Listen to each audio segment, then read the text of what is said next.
बारिश का मौसम है। रामपुर गांव में जोर से बारिश हो रही है। गलियां कीचड़ से भरी हैं और आसमान में काले बादल छाए हैं। फिर भी हरिया अपने समोसों का ठेला तैयार करता है और गांव में निकल पड़ता है। अरे बारिश हो या तूफान, हरिया का ठेला तो रुकेगा नहीं। आज भी गांव में समोसों की खुशबू फैलानी है। लोग भूखे तो नहीं रह सकते ना। बारिश रुक जाती है। कुछ लोग बाहर निकलते हैं और ठेले पर रुकते हैं। अरे हरिया, ये समोसे तो गीले हो गए हैं, स्वाद भी फीका लग रहा है। भाई बारिश का मौसम है, थोड़ा तो गीला होगा लेकिन स्वाद तो वही है, गर्मा गर्म। एक और ले लो, शायद पसंद आ जाए। नहीं नहीं हरिया, ये बेकार हैं। अगली बार सूखे और कुरकुरे समोसे लाना, तब बात बनेगी। दिन भर मेहनत के बाद भी हरिया के समोसे कम बिकते हैं। वह थका हारा और निराश घर लौटता है। भीगा हुआ कपड़ा, चेहरा उदास। गौरी उसे देखकर चिंतित हो जाती है। अरे फिर भीगते हुए ठेला लगाने गए थे, समोसे बिके? क्या बताऊं गौरी, बारिश ने सब बिगाड़ दिया। गीले समोसे किसी को पसंद नहीं आए।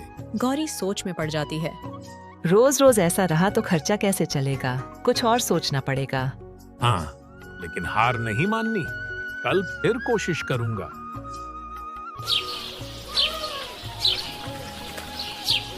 अगले दिन हल्की बारिश है। हरिया फिर से समोसे बनाता है, लेकिन कोई ग्राहक नहीं आता। तभी एक बूढ़ा बाबा आता है, कपड़े पुराने और फटे हुए। बेटा एक समोसा दे दे, दिन भर से कुछ नहीं खाया। बाबा पैसे हैं? एक भी नहीं बेटा। कोई बात नहीं, भूखे को खाना देना पुण्य है। लो गर्मा गर्म समोसा खाओ। भगवान तुझे खुश रखे बेटा, तेरा दिल सोने जैसा है। तभी फिर से बारिश शुरू हो जाती है। हरिया घबरा जाता है। बाबा अपनी मोटी पुरानी बोरी उतार कर देता है। ले बेटा, इस बोरी से समोसों को ढक दे। पर बाबा, आप भीग जाओगे। मेरी चिंता मत कर, तू अपनी मेहनत बचा। हरिया बोरी से समोसे ढकता है। बारिश थमती है। एक ग्राहक आता है, गांव का व्यापारी। अरे हरिया, आज फिर से समोसे गीले हो गए, चलो दे दो। भाई आज ताजे हैं, पर मन थोड़ा डरा है। व्यापारी खाता है और कहता है, वाह, ये तो जादू है। धीरे धीरे गांव में समोसे मशहूर हो जाते हैं। लोग भीड़ लगा लेते हैं। दिन भर के समोसे बिक जाते हैं। हरिया खुशी खुशी घर लौटता है। गौरी, आज सारे समोसे बिक गए। सब तारीफ कर रहे थे। यह सब तुम्हारी अच्छाई का फल है। बाबा की बोरी सिर्फ बहाना थी, असली ताकत तुम्हारी मेहनत और नेक दिल है।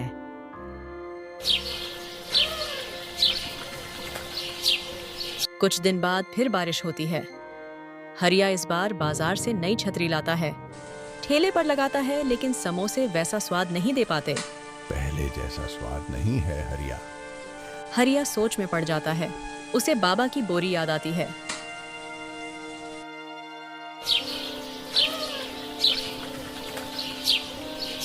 अगली सुबह वह फिर से बोरी को ठेले पर लगाता है। ग्राहक आते हैं, तारीफ करते हैं, भीड़ लग जाती है। वह समझ जाता है इस बोरी में कुछ खास है। घर लौटकर वह चारपाई पर बैठा होता है। तभी भोला आता है। हरिया भाई, कुछ काम मिलेगा क्या? हालात बहुत खराब हैं। भाई भोला, समझता हूँ, लेकिन मेरे ठेले पर अभी काम बहुत कम है। भोला दुखी हो जाता है, लेकिन मन में शक भर जाता है। वह अपनी पत्नी को बताता है। मुझे लगता है उसकी बोरी में कोई राज है। भोला हरिया की बोरी चुराने को मन में ठान लेता है। रात को भोला चुपके से हरिया के घर आता है और अगली सुबह बोरी चुरा लेता है।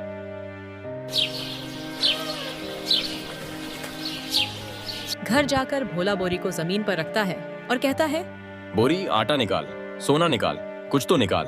बोरी शांत रहती है। फिर अचानक ढेर सारे पत्थर निकलते हैं, जो भोला और उसकी पत्नी पर गिरते हैं।